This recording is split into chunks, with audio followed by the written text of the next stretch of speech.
Selamat datang di Talkshow Sibil Peace. Saya Ruby Khalifah, tuan rumah Sibil Peace.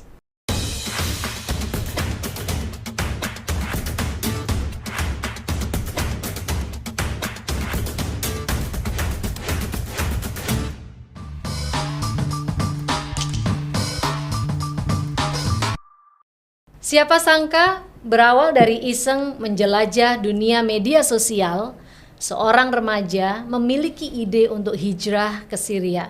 Dia begitu terobsesi dengan propaganda ISIS tentang bumi yang diridhoi oleh Allah sebagai tujuan hidupnya.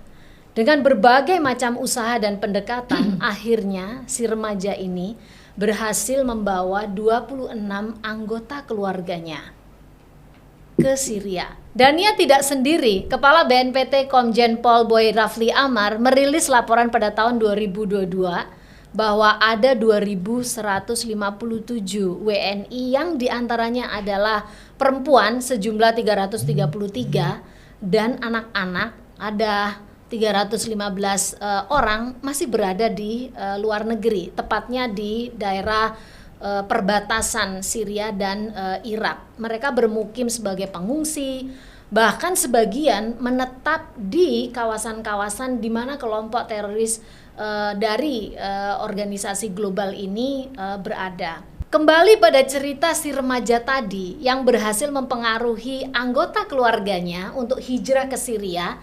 Sesampai di sana ternyata mereka tidak menemukan apa yang mereka idamkan, apa yang mereka pernah dapatkan janji-janji untuk hidup lebih sejahtera, lebih islami dan sebagainya. Yang mereka temui adalah kondisi perang. Nah, si remaja ini dan keluarganya akhirnya berhasil kembali ke tanah air karena mereka merasa tidak mendapatkan mimpinya. Begitu sampai di Indonesia, mereka menjalani proses hukum, khususnya sejumlah anggota keluarganya yang terbukti terlibat di dalam perang dan sebagian lagi masuk ke panti rehabilitasi. Nah, saya mau jelasin dulu, ada 3 hal penting di dalam proses kembalinya para mantan pendukung ISIS ini ke Indonesia. Yang pertama melalui tentu saja yang ikut pada perang, dia akan masuk langsung ke jalur lapas ya. Nah, di sana ada proses deradikalisasi, ada proses rehabilitasi, semuanya dilakukan di dalam lapas. Yang kedua biasanya itu untuk perempuan dan anak-anak. Nah, mereka karena seringkali perempuan dan anak-anak tidak terlibat di dalam perang, maka mereka langsung masuk ke panti rehabilitasi di bawah operasinya Kementerian Sosial. Di proses inilah para pemirsa, mereka akan mengalami sebuah fase yang pertama dipastikan bahwa kadar radikalisasi mereka itu harus turun, tidak mungkin hilang betul, tetapi turun. Maka itu disebut dengan deradikalisasi. Yang kedua, mereka akan mengalami sebuah proses di mana mereka dikembalikan jati dirinya, keutuhan dirinya, baik itu secara psikososial maupun juga secara ekonomi. Jadi mereka dipersiapkan proses bagaimana mereka bisa berkumpul lagi dengan masyarakat. Nah, itu dinamakan rehabilitasi. Nah, yang ketiga itu adalah reintegrasi. Proses reintegrasi adalah proses pembauran di mana para mantan pendukung ISIS ini dikembalikan di masyarakat, dan masyarakat yang ditempati di proses reintegrasi mereka juga diharapkan bisa secara lapang dada menerima para mantan ini untuk bersama-sama kemudian membangun komitmen baru, komitmen bersama memajukan komunitasnya. Reintegrasi ini enggak selamanya mulus, ada banyak yang gagal. Artinya enggak semua masyarakat kita yang mereka menerima para mantan ini mau mengikuti proses di mana bersama-sama dengan para mantan membuat sebuah rencana dan menjalankannya secara bersama-sama. Nah, dalam talk show Si Bilpis kali ini kita kedatangan dua tokoh perempuan yang menurut saya sangat mereka humble, tetapi menurut saya justru karena mereka humble, mereka mampu dan saya pandang sukses untuk mendukung proses reintegrasi yang ada di Kelurahan Mekarjaya di Kota Depok gitu. Dan kami ingin banget pengalaman mereka menjadi contoh agar masyarakat di luar sana tidak takut lagi ketika kelurahannya atau desanya terpilih menjadi tempat di mana proses reintegrasi para mantan pendukung ISIS ini akan dilakukan. Kalau perempuan terlibat dalam reintegrasi sosial mantan ISIS. Selamat datang Bu Gina dan Bu Devi di acara talk show Si Bilpis. Ini adalah acara yang salah satu yang dimiliki oleh Aman Indonesia untuk mengupas pengalaman para tokoh perempuan yang ada di akar rumput tentang keberhasilan dia untuk melakukan sejumlah intervensi di masyarakat sehingga masyarakat mengalami sebuah perubahan. Nah, Bu Gina sama Bu Devi ini kan terlibat intensif ya di konteks bagaimana mendukung proses reintegrasi yang ada di Kelurahan Mekarjaya. Tapi sebelum saya membahas ke sana, boleh dong diceritakan peran Ibu di masyarakat ini sebenarnya seperti apa? Boleh Bu Gina dulu.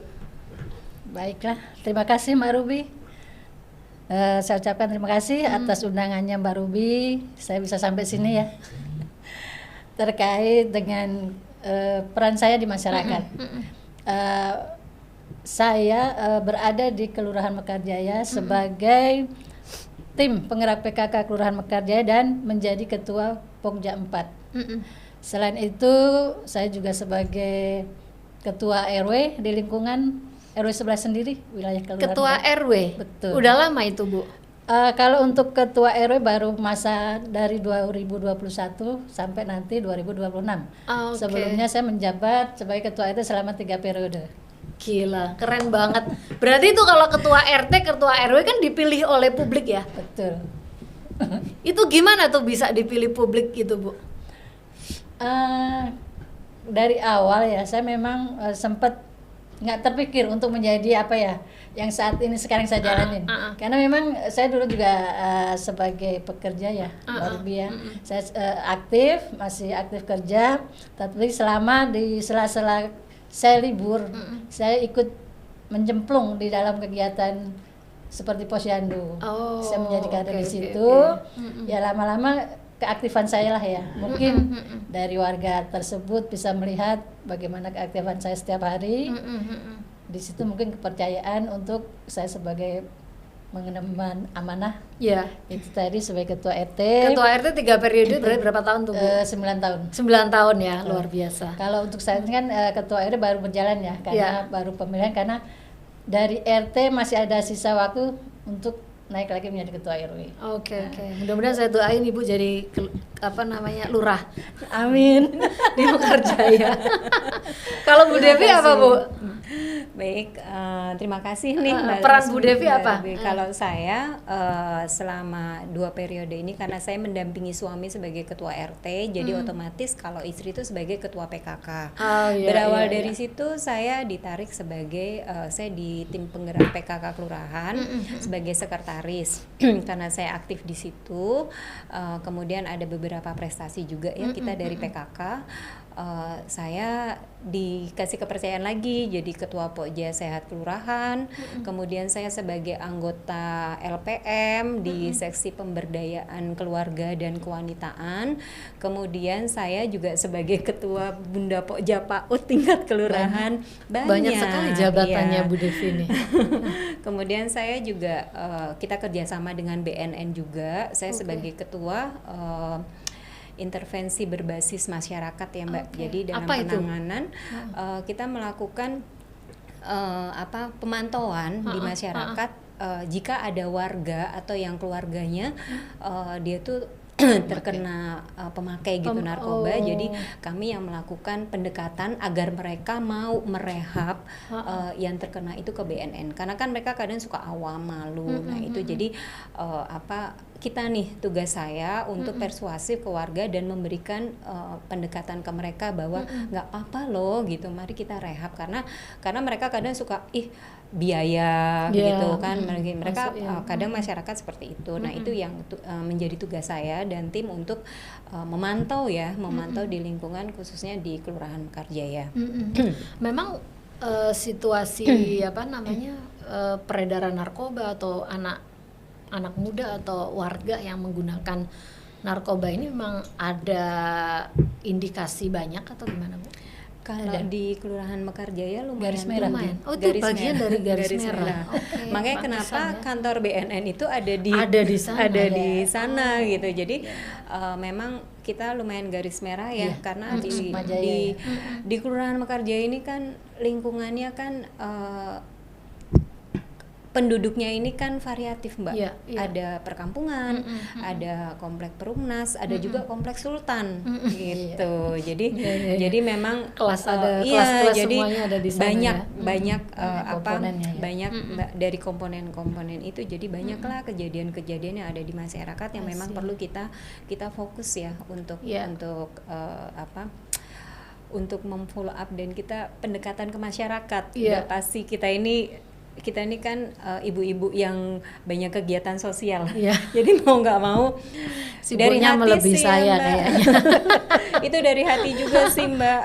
Dari hati panggilan juga, hati. Panggilan hati. Betul. Nah selain narkoba, apa sih kerentanan lain yang kalau Bu Gina lihat di Kelurahan Mekarjaya, Bu? Kalau untuk kerentanan yang selama ini saya perhatikan ya, Mbak Ruby, ada pelecehan seksual. Oke. PKDRT lumayan tinggi juga. Sempat juga ada kejadian bunuh diri ya. Bunuh diri? Ya. Anak muda atau orang dewasa? Orang dewasa. Oh, tentu ya. Ini kerentanan ini apakah memang muncul baru-baru ini atau memang udah lama, Bu? Sudah lama kalau itu. Oke. Cuma kadang kan kejadian 2-3 tahun baru melapor gitu kan. Nah itu kan baru terfollow up lah jadi. Iya.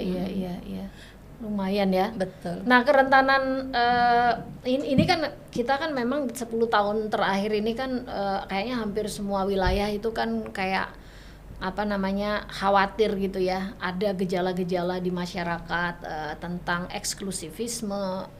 Kita lihat sejumlah kelompok mengklaim dirinya yang paling benar gitu. Saya nggak tahu apakah di Kelurahan Mekarjaya itu juga muncul juga ada kelompok-kelompok seperti ini, Bu Ada, Gina. Mbak Ruby. Ada. Kemarin kita bicara di masjid ya. Ada satu masjid. Itu pengikut ya. Jadi bukan orang-orang situ. Sempat terjadi debat, tapi tetap sampai saat ini belum bisa terpisahkan. Sampai Bu Lurah, Babin Kantipmas, Babinsa turun tetap belum bisa terpecahkan karena memang ada dua kubu. Debat apa tentang apa, Bu? Karena kalau boleh tahu. Aliran ya, terkait aliran. Aliran kan beda. Kalau yang disebut kemarin apa Bu Dewi ya kan ini ya? Mengeksklusifkan diri.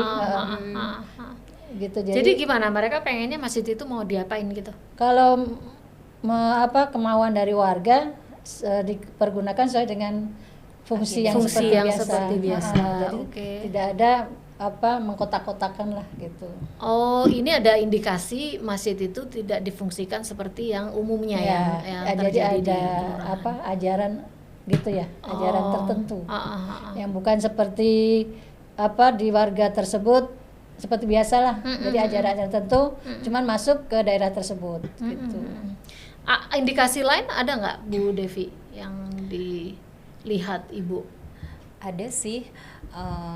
Yang pertama sih memang pengalaman dari anak saya sendiri ya, gitu. Jadi kebetulan kan anak saya ini punya hobi nari, Mbak. Jadi dia kan mengaji. Waktu itu dia masih SD dia mengaji. Nah kemudian dari gurunya ini kayak mendoktrin gitu Mbak, jadi kalau misalkan nari itu haram gitu, yang diperlukan di dunia itu kita masuk surga ngaji, ibadah, sholat, ngaji biar masuk surga, jadi yang kayak gitu tuh haram gitu. Dan ternyata saya pikir kok seperti itu pandangannya gitu kan, saya masih ikutin, tapi ternyata berjalannya waktu beberapa orang tua itu mulai mundur gitu. Saya tanya kenapa gitu, jadi oh ini ajarannya udah nggak bener gitu, udah nggak bener karena kebetulan orang tuanya ini yang paham agama gitu, paham akidah Islam gitu. Jadi karena dia merasa bahwa ajaran yang diterapkan itu sudah melenceng, ya udah, jadi mending ya udah deh daripada ribut mending tarik aja anaknya. Sama halnya kayak saya gitu. Jadi ya udah deh, takutnya kan dia masih kecil ya Mbak gitu, masih kecil, dikasih mindset ajaran-ajaran kayak gini, jadi nanti bertolak belakang sama kita gitu. Jadi saya kan bercermin dengan kejadian kejadian Dania ya, jangan sampai seperti itu gitu, salah gitu. Kemudian ada juga kejadian di lingkungan Mekarjaya juga itu, ini pemuda, jadi dia itu tidak banyak berinteraksi di masyarakat, bahkan sama orang tuanya sendiri aja dia tertutup, dia lebih banyak di kamar gitu, menyibukkan diri, dia baca gitu, dia medsos. Nah suatu ketika karena kebetulan kan orang tuanya itu ketua RT Mbak gitu, jadi ada miss dengan warga, akhirnya dikomplain. Nah dia merasa bahwa bapaknya ini dijudge dan dihakimin. Nah pada saat ada suatu rapat dengan pengurus RW, RT dan beberapa pengurus, di situ kan proses klarifikasi mungkin ya, proses klarifikasi. Nah tiba-tiba anak ini datang ke dalam pertemuan itu dan dia bilang bahwa nggak ada dalam Islam ini organisasi gitu kan, ini semua kalian ini kafir semua gitu kan. Respon kita orang gimana tuh? Gitu kan, pada kaget kan, yang bapak-bapak di situ kaget, ini anak kecil loh gitu, yang baru umur berapa Bu? Baru lulus SMA, jadi kok bisa ya bicara seperti itu di forum, nggak ada akidah gitu. Terus berbicara juga soal politik dan mengarah bahwa yang benar itu adalah agama kita beribadah, supaya kita masuk surga. Yang kegiatan kayak gini nih ajaran kafir semua gitu. Jadi akhirnya diamankan lah ya, karena waktu itu sampai menurunkan Babinsa, Binmas juga untuk menenangkan ini anak gitu kan. Tapi jadi, setelah dia maksudnya cara penanganan Babinsa waktu itu diapain Bu? Diamankan dulu karena kan dia ngamuk. Diamankan jadi dibawa ke sebuah tempat. Lalu Pak RW, jadi dikasih pengertian, ditenangkan dulu, karena kan dia masih kondisi emosi. Nah setelah itu baru pendekatan ke orang tuanya, ke orang tua. Nah ini kan udah jadi satu pantauan kita di kelurahan gitu. Jadi kita kan ada kader ya, kader di situ. Kemudian didampingi juga dari tokoh agama di wilayah itu untuk mengembalikan lah gitu, jangan sampai dia tuh jadi salah pola pikir yang akhirnya yang kita takutkan ini ancaman radikalismenya masuk ke ini kan yang rentan kan anak-anak muda gitu. Jadi takutnya pada saat kelompok ini masuk ketemu yang seperti ini kan kasarnya bungkus nih gitu kan gitu. Jadi memang kebetulan di Mekarjaya ini kan sudah terbentuk tim tangguh, jadi ya udah gitu, ini udah jadi salah satu pantauan kita untuk kita melakukan pendampingan, tapi kita tidak yang monoton yang kayak ndampingin kayak ngawasin gitu, tapi kita lihat melalui kader, karena di situ juga ada salah satu dari anggota tim tangguh juga gitu yang dia udah bisa lah gitu, udah bisa itu. Nah ini kan menarik ya, munculnya tim tangguh ya, dan itu kan ada beberapa waktu yang lalu sejumlah organisasi datang ke kelurahan gitu kan, terus bersama-sama dengan warga membentuk sebuah tim yang diharapkan tim tangguh ini bisa menghandle atau bisa mengelola kalau misalnya terjadi radikalisasi di di kelurahan Mekarjaya. Mungkin Bu Gina bisa cerita sedikit tim tangguh ini siapa saja dan kerjaannya itu apa begitu. Nah, sampai sekarang itu kira-kira jalanin program apa aja gitu. Siap, Mbak. Tim tangguh untuk Kelurahan Mekarjaya sudah terbentuk ya. Iya, dan pada tanggal 21 November 2021 kita sudah di SK-kan, ya kan? Ada 10 keanggotaan kita. Termasuk saya sendiri di bidang penanganan kasus. Penanganan kasus. Ya, tapi selama ini untuk tim tangguh sudah berjalan hampir 1 tahun lebih.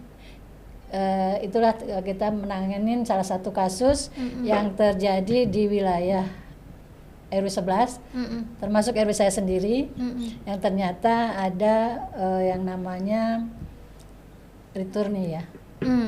Returni. Memang saya sebelumnya belum tahu itu, Mbak Ruby, kalau bahwa itu returni itu ada di wilayah saya sendiri. Di saat itu saya masih menjabat sebagai ketua RT. Ditelepon dah sama Babin Kantipmas. Bu, hanya sekedar info ya. Ada ini nih sebagai pengawasan saya. Oh, baik Pak, siap. Saya hanya istilahnya memantau. Ya kan? Dan ternyata setelah saya cerita wilayah saya dulu ya. Setelah saya pantau memang tidak ada yang mencurigakan. Memang termasuk karena tertutup ya Mbak ya. Tertutup, mereka tuh menyewa di satu rumah tertutup. Memang ada untuk mungkin kesehariannya ada jualan kecil-kecilan lah gitu untuk menambah penghasilan ya. Dan itu sebenarnya tidak bermasalah, ya kan? Tetapi seiring berjalannya waktu, mungkin bocor kali ya informasi ini. Nah, tapi memang berapa orang sih yang dikasih informasi dari atasan? Kalau dari atasan ada sejumlah ada keluarga, beberapa orang kan di situ. Biasanya sih begitu ya. Cuma yang saya tahu waktu itu ketua RT. Ketua RT ya biasanya kan ketua RT nggak tahu dari ketua RT itu apakah membocorkan ke yang teman dekat atau tetangga dekat, saya juga nggak tahu. Nah itu kan di situ mulai kenyamanan dia terganggu. Jadi dari gerak-gerik orang kan kelihatan ya. Karena merasa ada return di situ juga merasa kok saya kayak diawasi, ya kan? Kesana diawasin, jadi merasa nggak nyaman. Pindah lagi, beda RT. Ya. Masih di satu kelurahan. Masih satu RW. Satu RW malahan, iya. Ya. Terus dari setelah kita melakukan pemantauan kan, karena merasa tidak pindah lagi itu Mbak. Iya. Jadi, artinya orang-orang kampung sebenarnya udah kira-kira berapa persen udah tahu keberadaan returni ini? Belum banyak. Belum banyak ya? Paling kalau bilang ya 3% lah ya. 3%. Belum banyak. Nah saya mau ngecek ke tim tangguh dulu nih.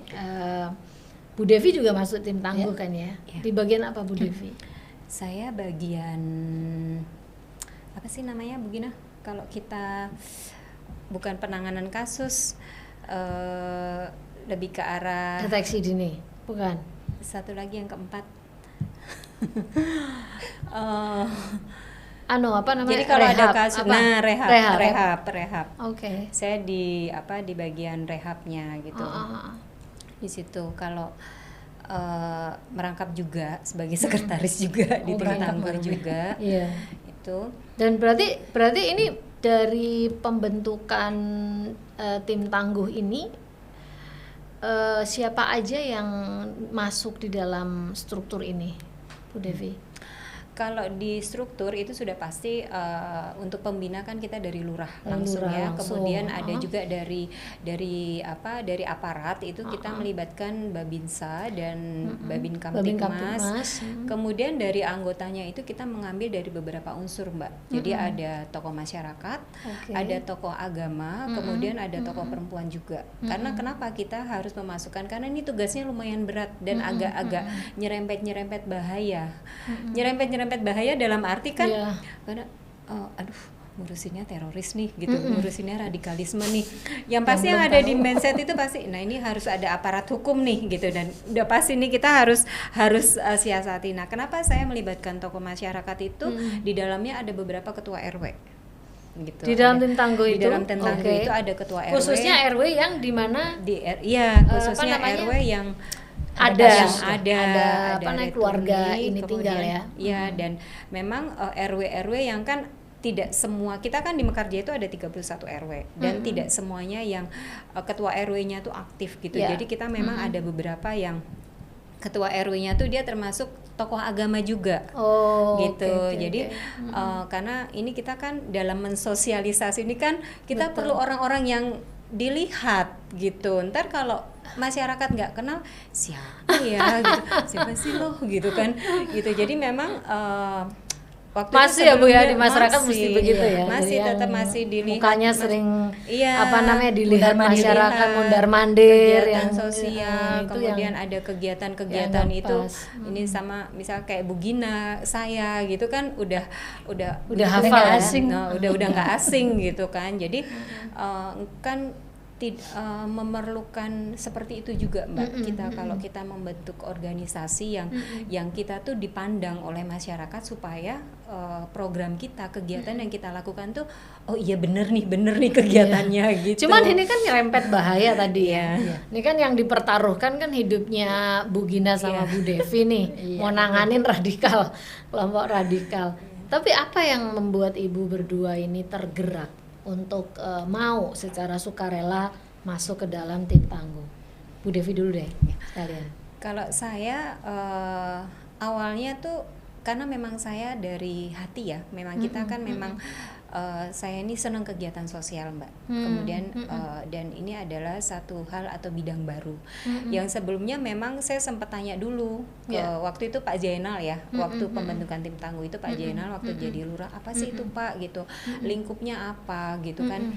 Terus begitu dia bahaya nggak ya gitu, enggak kan nanti kita begini dikasih penjelasan kita nih gitu. Jadi dan saya sendiri karena merasa terpanggil juga ya, merasa terpanggil juga atau penasaran ya Bu ya, gitu. Apa jadi ini sebenarnya gitu ya, tapi kok sih, ada di warga gitu kan gitu. Terus emang ada ya di Mekarjaya gitu kan, baru tahu gitu kan. Jadi rada-rada ya pengen kepo juga sih gitu, pengen kepo was-was, tapi juga kayak menakar kemampuan kalau saya nanganin kira-kira bisa nggak ya gitu ya, karena kan udah lama ya menangani berbagai macam kerentanan di kelurahan ya. Kalau Bu Gina sendiri apa Bu yang mendorong ibu tertantang masuk nih ke tim tangguh? Kalau saya karena sudah dengar cerita ya, jadi saya tuh merasa gimana ya Mbak, pengen saya tuh menempatkan andai kata saya jadi dia gitu. Ya kan? Andai kata saya jadi dia pasti kan merasa terkekang, tidak bebas, mau kemana-mana kan nggak bakalan ini ya. Betul. Nah saya tuh pengen merangkul keluarga itu. Makanya kan pas saya kenal, saya hanya kenal itu hanya hello aja, Mbak Diva, iya Bu kan gitu udah tuh. Tapi sempat berinteraksi ya? Hanya gitu ya? aja. Mbak, iya Bu. Nah pas kita dibentuk tim tangguh ternyata ada di wilayah RW 11. Nah itu baru ternyata sih itu. Tapi waktu dikasih tahu siapa berarti ibu nggak tahu, nggak dipertemukan baru begitu ya? Ketemu Pak Imam. Baru ketemu Pak Imam. Iya. Pas keluarga itu pindah, dibantu dengan Bu Mega ya. Saya akhirnya ketemu, oh ini mah yang Bu RW yang di itu Pak. Iya, ternyata gitu ya. Itu di situ. Ya ampun. Tetapi untuk itu tadi, Mbak Ruby, kenapa sih saya pengen terjun ya istilahnya? Yaitu merasa andai kata saya di posisi itu, pasti kan merasa terkekang ya. Kurang untuk beradaptasi dengan lingkungan kan pasti merasa terganggu, ya kan?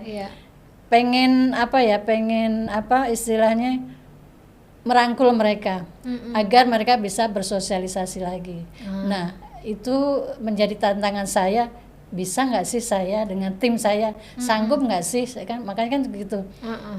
Karena kan saya juga belum tahu sifat dari keluarga tersebut ya. Pasti tertutup pasti. Karena di saat ya ketemu tadi hanya mukanya juga kayak orang senyum terpaksa kan kelihatan ya.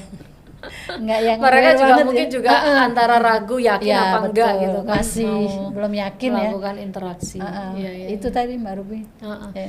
Nah berarti setelah tim tangguh dibentuk, ini kan pengetahuannya tentang siapa itu returning, gimana reintegrasi dan sebagainya itu berarti berarti kan harus ada pemberitahuan gitu ya, atau penguatan kapasitas, itu ada prosesnya tersendiri nggak Bu Devi setelah pembentukan itu? Ada sih, jadi pada waktu itu kan kita bekerja sama dengan Yayasan Empatiku. Jadi kita selama 3 hari itu kita BIMTEK. Jadi memang awalnya tuh kita modelnya apa nih gitu kan, kita ada Bu gitu, kita ada BIMTEK, oh ya udah gitu. Jadi dari BIMTEK itu kita buat modal kita Mbak. Kita kan kalau mau maju perang, kalau kita nggak pakai senjata gimana? Nggak ada yang dihadapi ini bukan warga biasa gitu. Iya betul. Okay. Nah kemudian setelah selesai gitu kita udah tahu langkah yang pertama adalah kita melakukan sosialisasi. Sebelum itu BIMTEK sendiri dalamnya diajarin apa? Nah BIMTEK kalau selama 3 hari itu kita diajarin tentang pengetahuan tentang radikalisme. Apa itu radikalisme? Terorisme tuh kayak gimana, terus tanda-tanda peringatan dini tuh seperti apa. Kemudian sampai kita dikasih kayak studi kasus gitu, kita dibentuk kelompok-kelompok cara penanganan, misalkan di dalam masyarakat kita temuin warga yang seperti ini. Jadi kita kan beberapa kelompok dan masing-masing itu kita beda-beda gitu, sampai step-stepnya dari mulai kita menerima laporan, kemudian kita penanganannya seperti apa, pendekatannya seperti apa, sampai kita teknik bicaranya harus seperti apa, kemudian dari sisi administrasinya kita membuat laporannya seperti apa gitu. Lumayan detail ya Bu ya?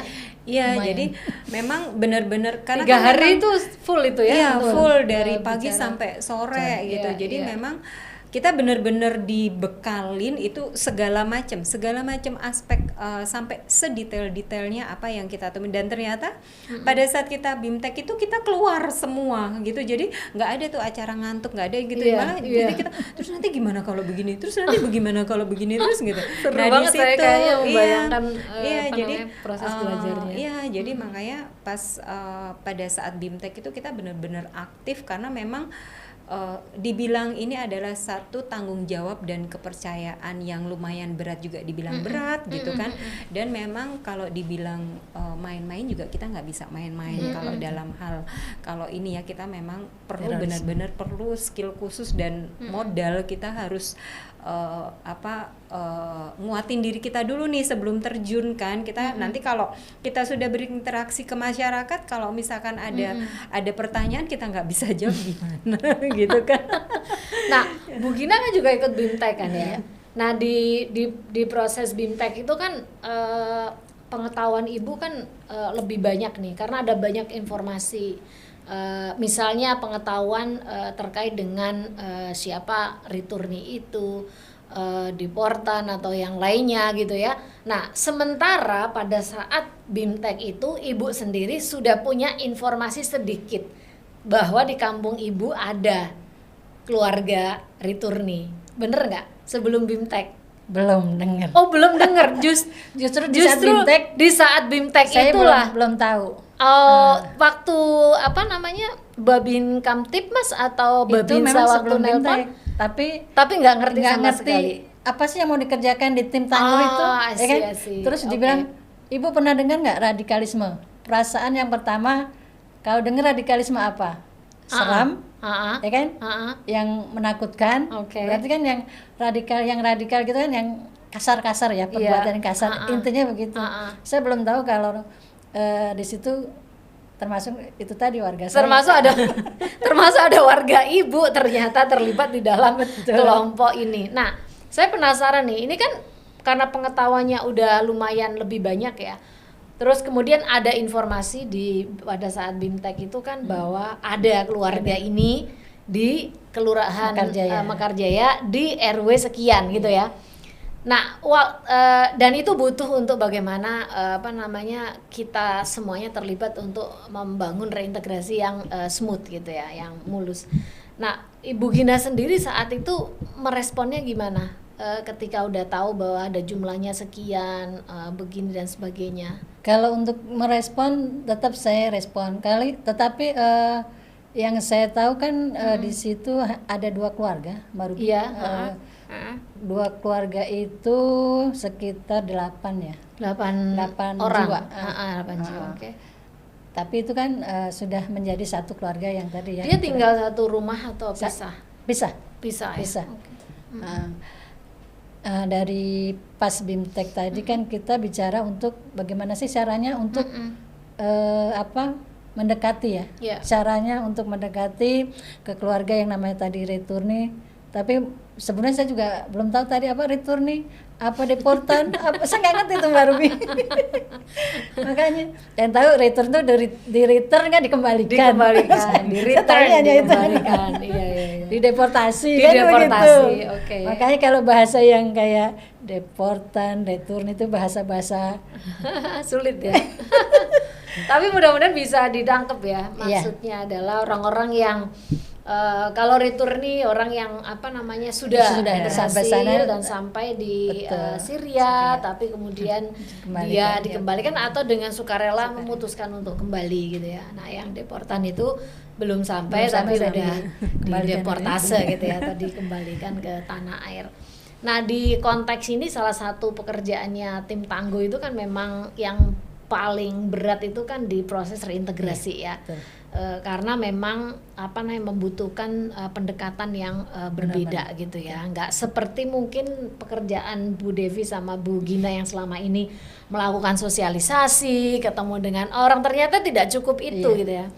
Beberapa waktu lalu memang kemudian dengan Yayasan Empatiku, ada Aman Indonesia, ada Working Group on Women and PCVE, ya memang adalah ingin memastikan bahwa proses reintegrasi ini tidak berjalan sendiri.